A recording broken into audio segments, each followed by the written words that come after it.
বিসমিল্লাহির রহমানির রহিম। Hi guys, আসসালামু আলাইকুম।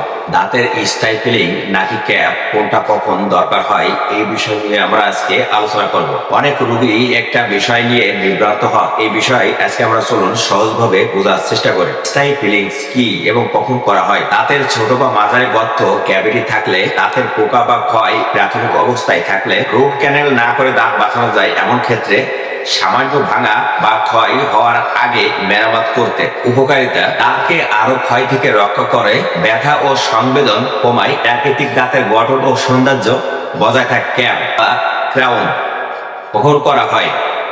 রুট ক্যানেল করার পর দাঁত ভেতর থেকে দুর্বল হয়ে যায়, তাই ক্যাপ করা দরকার, যা ভিতর থেকে শক্তি যোগায়। ক্যাপের উপকারিতা: তাকে সম্পূর্ণ সুরক্ষা দেয়, চিবানোর সময় দাঁত ভেঙে যাওয়ার ঝুঁকি কমায়, দীর্ঘস্থায়ী ও দেখতে প্রাকৃতিক। ধন্যবাদ সকলকে।